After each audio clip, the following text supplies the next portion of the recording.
प्रिय भक्तों, रामायण के कुछ ऐसे पात्र जिनको लेकर हमारे मन में एक नकारात्मक छवि उभर कर आती है, जिनमें माता कैकेयी का नाम भी प्रमुख से आता है।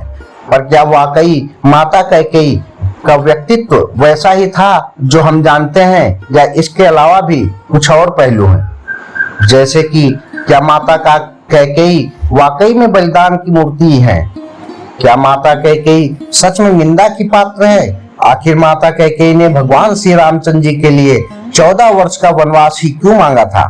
वाल्मीकि रामायण में कैकेयी के चरित्र को कैसे दर्शाया गया?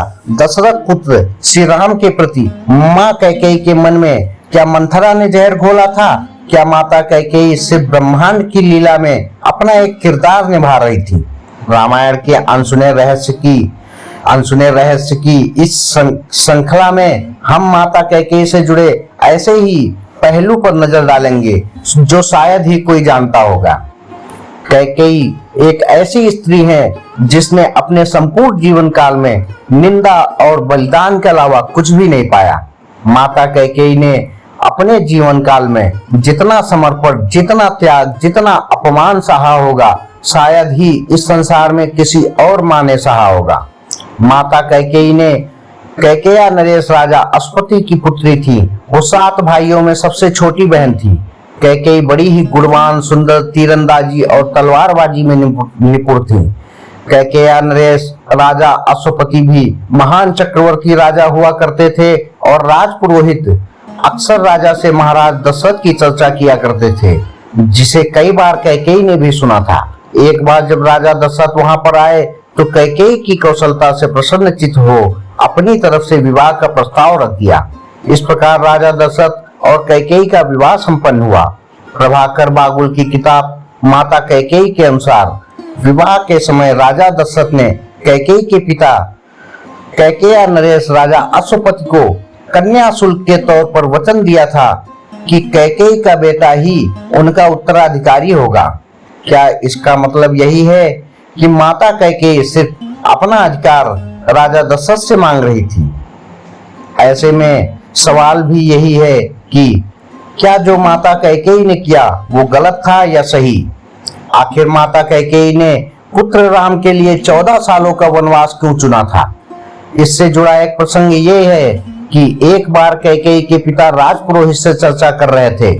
तभी ऋषिवर ने महाराज से कहा कि आप अपनी बेटी का विवाह तो महाराजा दशरथ से कर रहे हैं, लेकिन एक बात याद रखना कि दशरथ के बाद अगर 14 वर्ष तक कोई भी रघुवंशी राजगद्दी पर बैठेगा तो संपूर्ण रघुवंशियों का विनाश हो जाएगा। कहा जाता है कि माता कैकेयी सिर्फ एक वरदान मांगना चाहती थी, लेकिन उन्होंने 2 वरदान मांगे। एक भरत को राजगद्दी और दूसरा श्री राम को 14 साल का वनवास, क्योंकि कहीं अगर धोखे से श्री राम राजगद्दी पर बैठ गए तो रघुवंश का विनाश हो जाएगा। इसलिए माता कैकेयी ने राम के राजा अभिषेक से ठीक 1 दिन पहले ही राजा दशरथ से जो 2 वरदान मांगे थे, ये जानते हुए भी कि राम के वनवास के बाद राजा दशरथ की मृत्यु हो जाएगी और उन्हें बहुत अपमान सहना पड़ेगा। इससे यह स्पष्ट होता है कि श्री राम को मर्यादा पुरुषोत्तम बनाने का श्रेय सिर्फ और सिर्फ माता कैकेयी को ही जाता है। दोस्तों सोचिए जरा, अगर कैकेयी मां ने भगवान श्री राम के लिए 14 वर्ष का वनवास नहीं मांगा होता तो भगवान श्री राम का अवतार कैसे होता? और अगर राम का अवतार नहीं होता तो हमें रामायण जैसी शिक्षा कैसे मिलती? ऐसे ही रामायण से जुड़ी अनकही अनसुनी बातों के लिए सत्य सनातन और ज्ञान चैनल से जुड़े रहिए। चैनल को सब्सक्राइब कीजिए, लाइक कीजिए और शेयर कीजिए। जय श्री राम, राधे राधे।